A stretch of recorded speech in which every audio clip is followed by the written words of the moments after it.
नमस्कार, मैं हूं डॉक्टर कुमकुम पांडे और मेरे YouTube चैनल में आपका बहुत बहुत स्वागत है।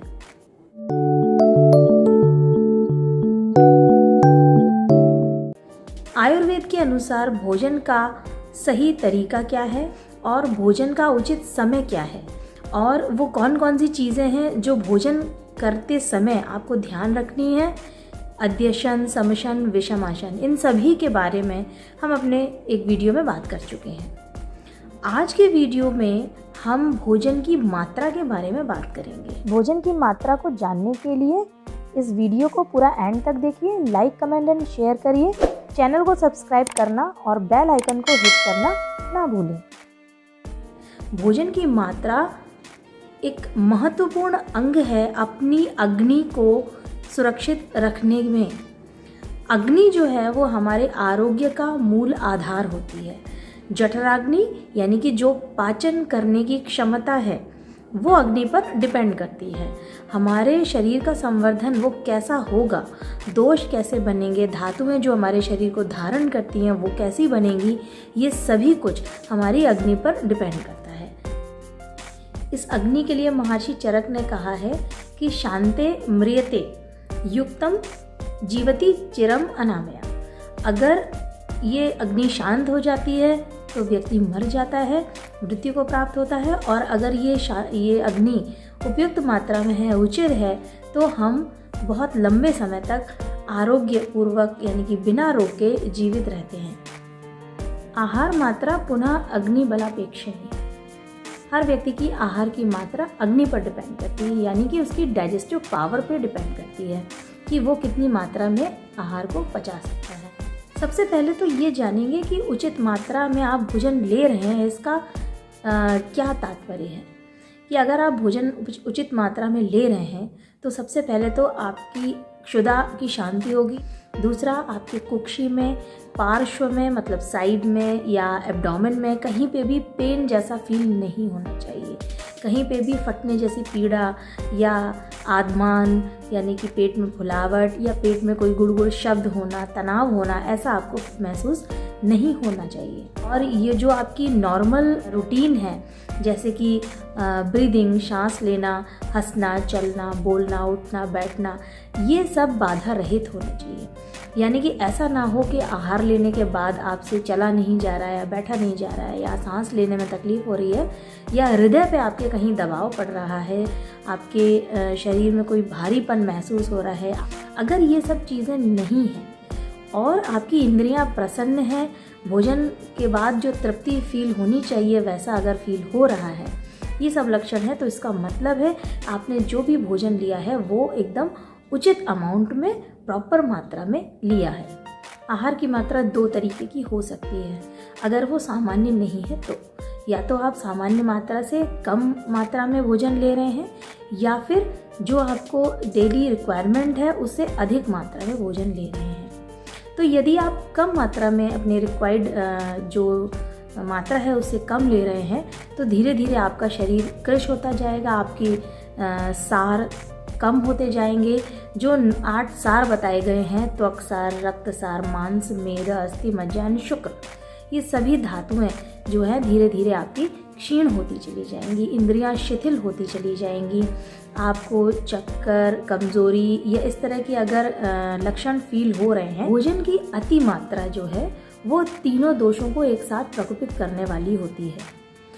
तीनों दोष प्रकोपित यानी कि वात, पित्त और कफ जब प्रकोपित होते हैं तो अपने प्रकोपावस्था के लक्षणों को उत्पन्न करते हैं। जैसे कि वात अगर प्रकोपित है तो कुक्षी में कहीं पीड़ा, आधमान, सुई चुभोने जैसा पीड़ा या कहीं पेट में फुलावट, पेट में गुड़गुड़ का शब्द होना और अपान वायु का ढंग से निस्सरण ना होना, जकड़ाहट महसूस होना, ये सब अगर लक्षण हैं तो इसका मतलब है कि वात प्रकोपित है। वो अंतर्दाह, जलन, खट्टी डकारें और छाती में ऐसा लगना जैसे धुएं जैसी प्रतीत होना और चक्कर आना, भ्रम होना या उल्टा सीधा मुंह से बकना, प्रलाप जिसे हम कहते हैं आयुर्वेद में, ऐसे अगर लक्षण आ रहे हैं तो इसका मतलब है कि आपके अंदर कहीं ना कहीं पित्त प्रकोपित हो गया है। और अगर वहीं पर कफ प्रकोपित होता है तो आलस्य, निद्रा और थकावट, भारीपन, शिथिलता, वमन इस तरह के लक्षण आ रहे हैं तो इट मीन्स कि आपका कफ प्रकोपित हो रहा है। महर्षि चरक कहते हैं कि अतिमात्रा आम प्रदोष हेतु नाम श्रेष्ठम, अर्थात अतिमात्रा लेने से वो आम दोष को उत्पन्न करती है। आम का अर्थ होता है कच्चा, यानी कि अपक्व अन्न। आपका अन्न प्रॉपर डाइजेस्ट नहीं हो रहा है। ये धीरे धीरे अपक्व अन्न आपके बॉडी में इकट्ठा होता रहता है और उसके बाद कालांतर में मतलब कुछ समय के पश्चात विष की तरह लक्षण उत्पन्न करता है। इसीलिए आम को हम लोग आम विष की संज्ञा देते हैं आयुर्वेद में।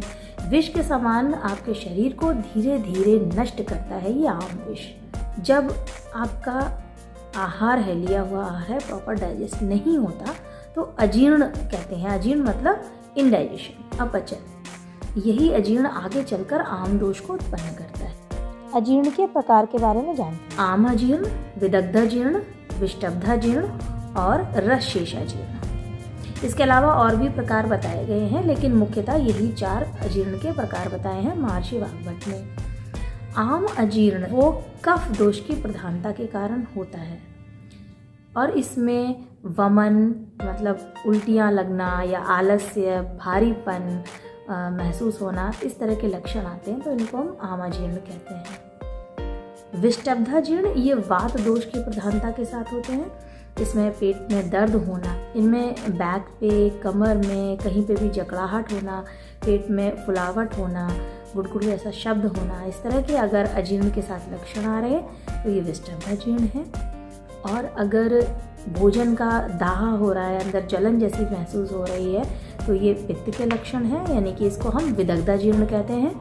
और जब भोजन अपने जो प्रॉपर टाइम है, लगभग 12 घंटे हैं जो, उनमें अगर वो डाइजेस्ट नहीं हो पा रहा है और ये लंबा समय ले रहा है अगर डाइजेस्ट होने के लिए, तो हम इसे यानी कि कुछ जो आहार रस है वो पकने के लिए शेष रह गया है, इसलिए हम इस प्रकार के अजीर्ण को रसशेषाजीर्ण कहते हैं। सभी प्रकार के अजीर्ण में मल और मूत्र की रुकावट होना, यानी कि ढंग से मल मूत्र का ना निकलना या फिर अति मात्रा में निकलना, जैसे कि अतिसार या वमन होने लगना, अपान वायु का निस्सरण ठीक से ना होना, पेट में फुलावट होना, तनाव महसूस होना, गुड़गुड़ाहट होना, इसके साथ साथ वमन या ज्वर जैसे लक्षण भी सभी प्रकार के अजीर्ण में मिल सकते हैं।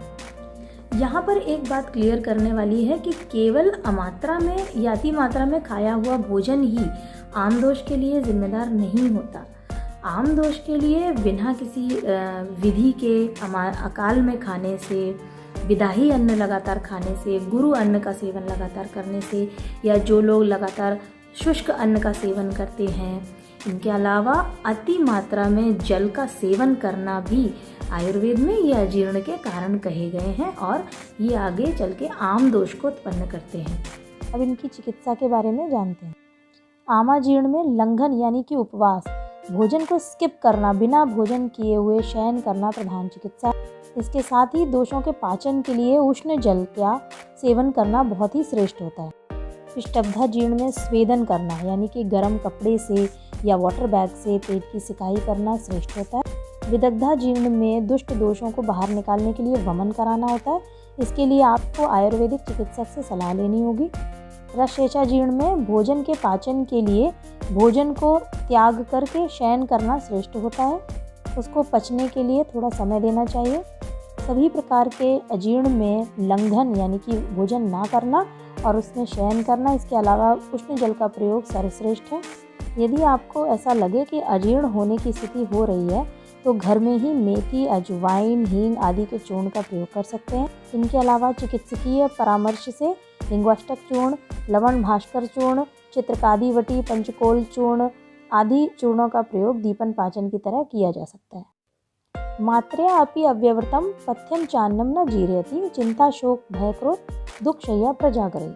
अर्थात अगर मात्रा में भी आप अगर पथ्य अन्न का सेवन कर रहे हैं तो भी वह जीर्ण नहीं होगा यदि चिंता शोक भय क्रोध आदि मानसिक भाव उपस्थित हैं और अगर आप ढंग से सोए नहीं हैं या रात्रि जागरण किया है तो।